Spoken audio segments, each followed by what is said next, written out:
राधे राधे भक्तों, आज हम आपको माघ महात्म सप्तम अध्याय की कथा सुना रहे हैं।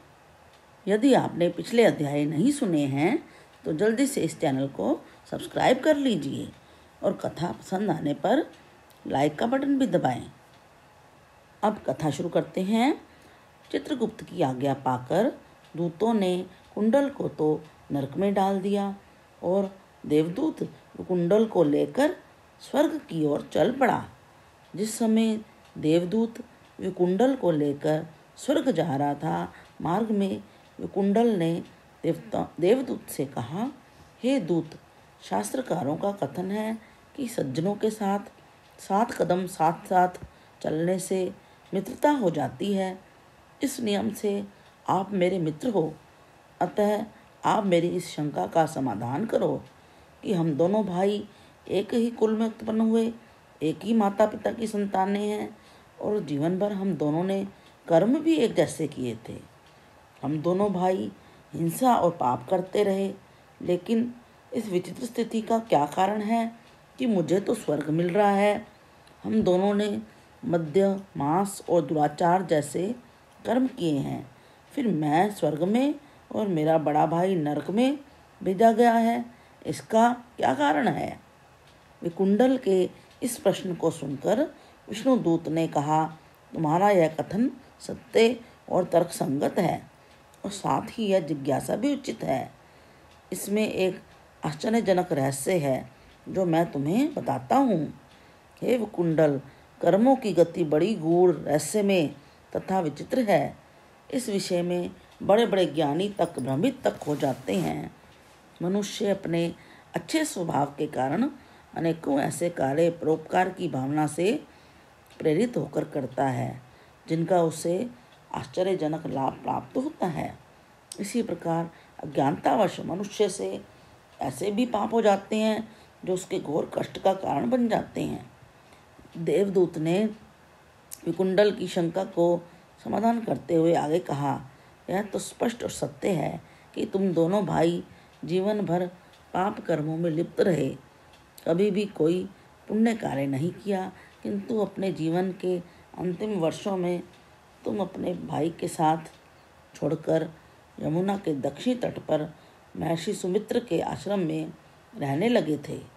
वहाँ पर तुम्हारे जीवन को सद्गति और सत्संग प्राप्त हुआ। तुम प्रतिदिन हरि कथा श्रवण करने तथा माघ स्नान आदि करने लग गए थे। इस प्रकार से तुम्हारा जीवन धार्मिक कृत्यों में लगने लगा था। परंतु तुम्हारा बड़ा भाई भीलों के साथ रहकर और भी अधिक हिंसा तथा पाप कर्मों में लीन रहा। तुमने व्रत नियमों का पालन करते हुए विधि विधान पूर्वक माघ स्नान किया। इससे तुम्हारे संपूर्ण पापों का नाश हो गया तथा विष्णु भगवान की भक्ति एवं माघ स्नान के कारण तुम्हें स्वर्ग प्राप्त हुआ। तुमने ना तो कोई बड़ा दान किया, न यज्ञ किया और ना ही तप किया, फिर भी तुम्हें स्वर्ग प्राप्त हुआ। इसका तुम्हें बड़ा आश्चर्य है। लेकिन सत्य यह है कि तुमने हिंसा तथा पाप इत्यादि अशुभ कर्मों का पूर्ण तरीके से परित्याग करके अपने पूर्व कर्मों का पश्चाताप करते हुए आश्रम में रहकर अपना जीवन विष्णु भगवान जी की भक्ति तथा माघ स्नान में लगाया। इससे ही तुम्हें स्वर्ग की प्राप्ति हुई है। हे वैश्यवर, भविष्य में जो भी पापी मनुष्य अपने सारे पाप कर्मों का परित्याग करके सत्कर्म करता हुआ ईश्वर भक्ति में मन लगाएगा और माघ स्नान आदि पुण्य कर्म करता हुआ सात्विक जीवन व्यतीत करेगा, वह समस्त सांसारिक दुखों से मुक्त होकर समस्त सुखों को भोगता हुआ अंत में स्वर्ग को प्राप्त करेगा।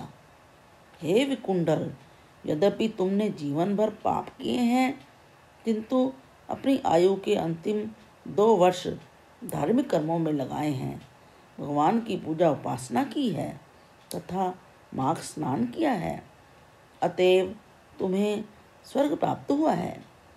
पहली बार माघ स्नान करने से तुम्हारे सभी पाप क्षय हो गए और दूसरी बार के माघ स्नान के पुण्य प्रताप से तुम्हें स्वर्ग मिल रहा है। यह कहकर देवदूत मौन हो गया। इति श्री पद्म पुराणे माघ महात्म्ये 7वां अध्याय समाप्तः। Please like, share and subscribe.